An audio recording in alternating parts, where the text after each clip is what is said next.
இப்படியா ஐயோ இப்படியா உங்க எல்லாரையும் அப்சர்வ் பண்ண என்னால முடியாது. நான் கிளம்புறேன். வாழணும்னு ஆசையோட வந்தோட வாசல்லே நீ பாட்டி அமிச்சிட்டீங்களா பாவிகளா. எல்லாரும் தெரிஞ்சுக்கோங்க, உங்களுக்கு கண்டென்ட் டைட்டில் தான் முக்கியம்னா உங்க ரியாலிட்டில இருந்து மோதுங்க. என்ன ஜெயிக்க முடியாது அன்புல. ஏடி போட்டி இருக்கு கபிலா, கர்த்தர் உன்னோடு இருக்கிறார். இது கிறிஸ்துமஸ் காலம். ஹலோ டியூட்ஸ், நான் ரஹ்மான். இது நம்ம react Rahman tech today channel. இந்த சேனல் நீங்கள் ஃபஸ்ட் டைம் வந்துருக்கீங்கன்னா லைக் பண்ணிட்டு அப்படியே சப்ஸ்கிரைப் பண்ணிங்க. அதுதான் கொஞ்சம் எங்களுக்கு பூஸ்டப்பாக இருக்கும். Welcome to great Kirikalan magic show. Day 5ல சில பல சம்பவங்கள்லாம் நடந்திருக்கு. அதில் எது முக்கியமானதோ அதை கட் பண்ணி கொண்டு வந்திருக்கேன். வாங்க வீடியோ தப்பா நான் இதை காமெடி ஆமாடா. ஏய் ஏன்டா நீ வேற. நீ என்னையா உப்பு போடுறது? இன்னைக்கு நான் போடுறேன் பாரு உப்பு. காலையிலே என்ன சம்பவம் பார்த்தீங்கன்னா, சுபி வந்து லக்ஸரி ஹவுஸில் இருக்காங்க. அவங்க வந்து அவங்களோட லக்ஸரியை வந்து யூஸ் பண்ணணும்னு நினச்சிக்கிறாங்க. ஆனால் லக்ஸரி வீட்டில் உள்ள எல்லாரும் ஏஞ்சி வெளில வந்தால் மட்டும்தான் அடுப்புலேருந்து சாங்ஸ்லேருந்து எல்லாமே ஆன் பண்ணுவாங்க. அப்போ தான் அடுத்தடுத்த வேலையை பார்க்க முடியும். சுபி வராதனால போய் கனியெல்லாம் கூப்பிட்டு வந்து எழுப்பி வந்து இது பண்ணுவாங்க. எழுப்பிட்டு வந்து அது ஒரு காண்டு. ப்ளஸ்ஸு கனி வந்து சொல்லியிருப்பாங்க, நம்மளுக்கு நைட்டுக்கு சாப்பிட்றதுக்கு சாப்பாடு இல்லை, காலையில் கொஞ்சம் எது டிஃபன் மாரி செஞ்சுட்டு லஞ்சு சாப்பிடுவாங்க, நைட்டில் நம்ம எதாவது செஞ்சு சாப்பிட்டுக்கலாம்னு சொல்லுவோம். ஆனால் அதெல்லாம் சுபி கேட்காம எங்களுக்கு சப்பாத்தி தான் வேணும்னு கேட்டுடுச்சு. அதெல்லாம் மனசில் வச்சுக்கிட்டு சாப்பாடு இல்லைன்னா என்ன பண்ண முடியும், நீங்கள் என்ன பண்ணுவீங்கன்னு உங்களுக்கும் உணர்றதுக்காக ஒரு வேலையை மாற்றி விட்டாங்க. ஒரு வேலைனாலும் தரமான வேலையை படுத்தி விட்டாங்க. சாப்பாட்டை உப்பள்ளி விட்டுட்டாங்க. அந்த உப்பள்ளி கொட்டிட்டு இந்த பிரவீனும் கனியும் ஒரு கேம் ஆடினாங்க பாருங்க. அப்பா நான் ரெஸ்ட் போயிட்டு வரேன். ரெஸ்ட் போயிட்டு நான் வரும்போது என் கண்ணு முன்னாடி நீங்கள் உப்பு எடுத்து போடுறேன். இப்ப பாருங்க நீங்க உலக மகா நடிப்படா சாமி. அப்படிதான்டா இருந்தது. உன்ன மாதிரி ஆளுங்க தாண்டா என்ன மாதிரி அப்பாவிங்களாம் பிரெயின் வாஷ் பண்ணி மனித வெடிகுண்டா மாத்தி விடுறீங்க. எப்போ வருவாங்க வீட்டுக்கு? இப்ப போட்டேன். அக்கா கொஞ்சம் லாஸ்ட்ல லைட்டா கொஞ்சம் இல்ல இல்ல என்ன அவார்டா கொடுக்குறாங்க. இப்படி ஆக்ட் பண்றியா? போட்டு தான் போன நல்லா. இப்பவே போட்டீங்க.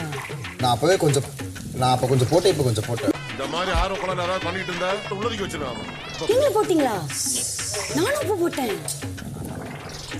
அரே பாப்ரே, ₹1 இப்படி நடிக்கிறானே, இவனுக்கு 50 காசு கொடுத்துருக்கலாம் போல. இது வந்து முக்கியமாக என்ன நடந்துச்சுன்னா, பிக் பாஸ் ஹவுஸில் சீசன் 7 நடக்கிறது தான். இன்னைக்கு இந்த சீசன் 9ல முதல் முறையா இன்னொரு விஷயத்தை செய்ய போறோம்.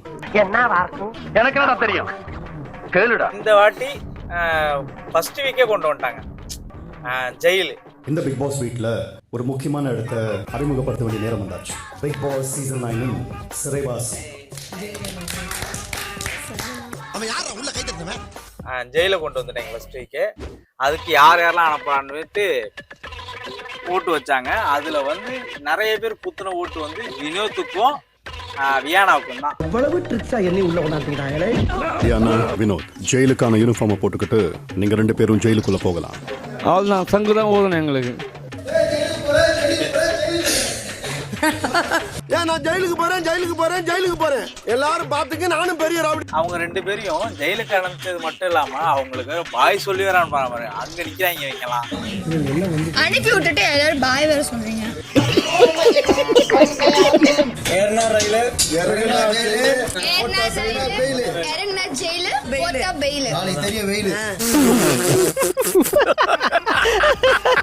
அடுத்தது முக்கியமா வந்து தலை டாஸ்கோட ஃபைனல் டாஸ்க், தேர்ட் டாஸ்க் வச்சிருந்தாங்க. இந்த டாஸ்க் என்னன்னு பார்த்தோம்னா, நான் பேச மாட்டேன், நான் முகத்தை காட்ட மாட்டேன், நான் எப்போதும் யூனிஃபார்மோட தான் இருக்க போறேன். இதுல 3ல செலக்ட் ஆகிறது யாருன்னா துஷாரு, ஆதிரை, பிரவீன்ராஜ். துஷார், உங்க சாய்ஸ் எது, என்ன காரணம்? என்னோட சாய்ஸ் வந்து எப்பொழுதும் பேச மாட்டேன். அண்ணையே எழுதிட்டு இருக்கு, வாயில பிளாஸ்டர் வேற ஒட்டி இருக்கு. ஆதிரை, நான் மாஸ்க் சூஸ் பண்ணிருக்கேன். பிரவீன், இப்ப நீங்க சொல்லுங்க. நான் யூனிஃபார்ம் தேர்ந்தெடுக்கிறேன். அப்படிங்களா? ரொம்ப சந்தோஷம். புறப்படலாங்களா? எந்த தலை எடுத்த முடிவு தைரியமானது என்று முடிவு செய்து அந்த நபருக்கு இந்த பிக் பாஸ் சீசன் 9ஓட முதல் வீட்டு தலை பட்டத்தை கொடுப்பாங்க. இந்த புடி இந்த 3 பேரும் செலக்ட் ஆனாங்க. இதுல வந்து துஷார் வந்து கிளவரா யோசிச்சு என்ன பண்ணாருன்னா, வாய் நான் பேச மாட்டேன், இந்த வாய் கட்டுறது மட்டும் எடுத்துட்டாங்க. ஆதிரி வந்து முகமுடி எடுத்துட்டாங்க. பிரவீன்ராஜ் வந்து யூனிஃபார்ம் எடுத்திருந்தாரு. ஆக்சுவலாக அதில் வந்து எந்த ஒரு இதுவுமே இல்லை, யூனிஃபார்ம் போட்டு சுற்றுறது தான். அதை எடுத்துக்கிட்டாரு. இதில் வந்து எல்லாரும் ஓட்டு வச்சுட்டாங்க.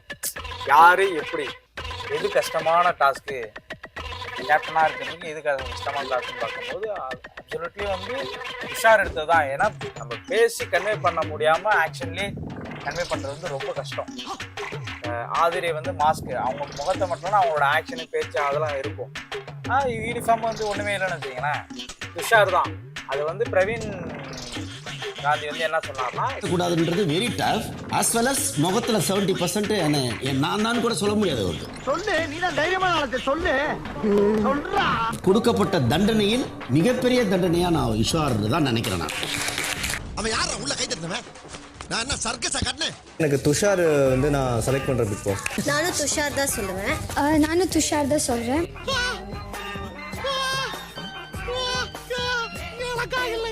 பேசவே முடியாது, இன்னொன்று மூஞ்ச வந்து 75% மறைச்சிருக்கு அப்படின்னு சொல்லிட்டாங்க.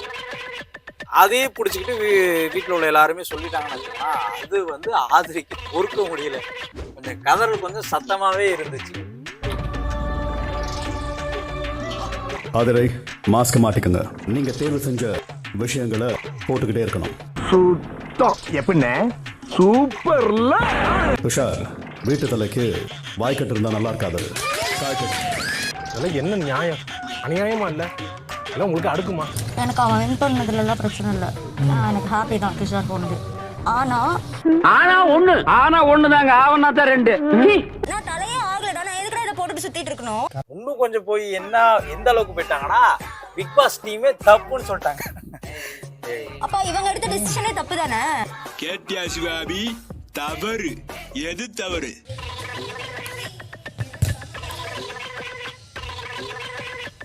அதுக்காக நீங்க அழுவ கூடாது. இல்ல நீங்க அழுவுறீங்க. எந்த அளவுக்கு உனக்கு இருக்கணும்? என்னம்மா நீங்க இப்படி பண்றீங்களாம்மா?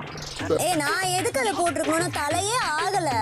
தலையா ஆகுறவங்க தான் அதை கடைசி வரைக்கும் அதை போட்டிருக்கணும். இல்ல கண்ணு கலங்குது.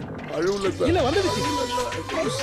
என்ன தோணுச்சுன்னா கேப்டனா தேர்ந்தெடுத்து துஷார் தேர்ந்தெடுத்துட்டாங்க. அவரை வந்து வாய் கட்டிருக்க கூடாது, எடுத்துருன்னு சொல்லிட்டாங்க. பட் மற்ற 2 பேருக்குமே கொடுத்துட்டாங்க. இதை பத்தி நீங்க மற்ற 2 பேர்னா ஆதிரை வந்து முகத்துல எப்போதுமே முகமுடி போட்டுக்கணும், பிரவீன்ராஜ் வந்து யூனிஃபார்ம் போட்டுக்கணும், இதை வந்து கடைசியும் போட்டுக்கணும். நீங்க இதை பத்தி என்ன நீங்க நினைக்கிறீங்க சொல்லிட்டு உங்களோட கருத்து கமெண்ட்ல சொல்லிட்டு போங்க. இன்னைக்கு நைட்டு நந்தினியோட உக்கரதாண்டவம் கொஞ்சம் அதிகமாகவே இருந்துச்சு. அவங்க வந்து மென்டலி ரொம்ப டேமேஜ் ஆயிருக்காங்க. அவங்களுக்கு வந்து தெரப்பி அவங்க உள்ள இருந்தாங்கன்னா எல்லாருக்கும் ப்ராப்ளம்.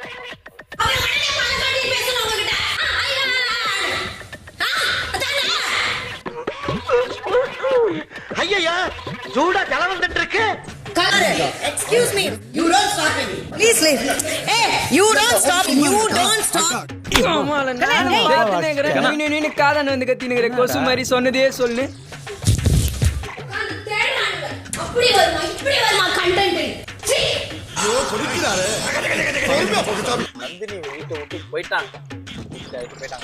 இருந்தாலும் அவங்க போறதுக்கு முன்னாடி பிக் பாஸ் வீட்டை 2 ஆகிக்கலாம் போனாங்க. சும்மா எல்லாரையும் கிளின்னு கிழித்துட்டு போயிட்டாங்க. இதுல வந்து ஒவ்வொரு ஆளா கணியக்கா நீங்க பாசம், நீங்க அதுல கலைய பிடிச்சு உன்கிட்ட ஒரு பவர் இருக்கு, நீ ஒரு சக்தி. இவங்கிட்ட மாட்டிக்கிட்டு லூசு இல்லைங்கிறத விட பேசாம லூசுன்னு ஒத்துக்கிட்டு உசுரோட ஊரு போய் தர்றதுதான் நல்லது. நீங்க நினைச்சிட்டு இருக்காங்க இவங்கலாம் நீ முட்டாளன்னு. நான் சொல்றேன், நீ கடைசியா நீ தானே ஜெயிப்ப. அப்படிங்களா? ரொம்ப சந்தோஷம். உன் கண்ணுல ஒரு பவரை பார்த்த, நீ தான்டா வின் பண்ணுவ அப்படின்னு சொன்னாங்க பாருங்க. தவறு, இது தவறு. கலையில என்ன பண்றது தெரியல. ஆமா ஆமா ஆமா ஆமான்னு சொல்லிட்டு கலையில இது. ஆனா இதுல கிளவரா பார்வைதான் ஆடிக்கிட்டு இருக்கு. நல்லாவே எங்க ஏத்துன்னு எங்க இறக்கணும். அதெல்லாம் நேற்று ஒரு 24 இதில் பார்த்தோம்னா செமையாக பண்ணி நல்லாவே பிளே பண்ணிருக்கு.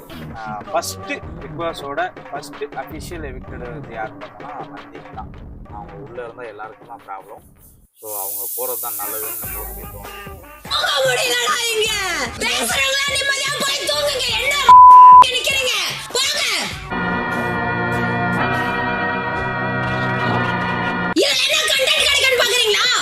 வந்து நிக்கிறாங்க அப்படியே அக்கறை மாதிரி. ஐயாட்ட கொடுத்து தொடர்ல வேலை வெட்டியே போயிட்டோம் அப்படின்னு சொல்லி வாழணும்னு வந்தவளோ வாசல்லே அனுப்பிச்சிட்டீங்கல்ல. நந்தினி வந்து மென்டலி கொஞ்சம் ப்ரெஷராக இருக்காங்கன்னு நினைக்கிறேன். அவங்க வந்து வீட்டுக்குள்ளே இருந்தால் இவங்களுக்கு மட்டும் இல்லை எல்லாருக்குமே ப்ராப்ளம் போல். அவங்க வந்து முந்தா நேத்து ஓகே கொஞ்சம் கத்துறாங்க, ஓவரா இருந்துச்சு, நைட்டே அவங்க சமாதானப்படுத்தி உட்கார வச்சுட்டாங்க. ஆனா நேத்துமே அவங்க வந்துட்டு ஓவரா ரியாக்ட், அது அவங்க வந்து மென்டலி டிஸ்டர்ப் ஆயிருக்காங்க. அது வந்து அவங்க உள்ள இருக்கறனால அது அவங்களுக்கு மட்டும் இல்லை, எல்லாருக்குமே ப்ராப்ளம். அவங்க வெளில போகிறது தான் அது நல்லா இருக்கும். எனக்கு என்னன்னா, அவங்க இவ்வளோ தூரம் கஷ்டப்பட்டு வந்துட்டு இப்படி போகிறது வந்து நல்லா இல்லை மீன்ஸ் அது வந்து அது எதுக்கு போராடணும்? இன்னும் எத்தனையோ பேர் ஏற்கனவே இந்த திவாகர் கலையரசெல்லாம் ஏன் உள்ள கொண்டு வந்தோம் நம்ம பேசிட்டு இருக்கும்போது, இவங்க இப்படி வந்துட்டு போனா இன்னும் இதுக்காண்டி போராடுறவங்க, கஷ்டப்படுறவங்க, நம்மளுக்கு ஃபேம் ஆகணும் அப்படின்னு நினைக்கிறவங்க எல்லாம் வர முடியலன்ட்டு என்னோட தாட்டு. நீங்க அதை பத்தி என்ன நினைக்கிறீங்கன்னு கமெண்ட்ல சொல்லிட்டு போங்க. அப்புறம் நந்தினி வந்து உள்ள இந்த மாதிரி ரியாக்ட் ஆகிறதுக்கு அவங்க வந்து மென்டலி ப்ராப்ளமா இருக்காங்க. இவங்க டெஸ்ட் எடுத்து தான் பண்றேன்ட்டு எல்லாரையும் உள்ள விட்டுன்னு சொல்றாங்க. இந்த மாரி இருக்கும் போது அவங்கள உள்ள வந்தா என்ன ரியாக்ட் ஆகணும் அவங்களுக்கு நல்லாவே தெரிஞ்சிருக்கும். அது தெரிஞ்சுமே இந்த மாரி ஏன் பண்ணாங்க? இது வந்து அவங்களுக்கு ஸ்ட்ராட்டஜி, பிக் பாஸோட ஸ்ட்ராட்டஜியா என்னன்னு தெரியல.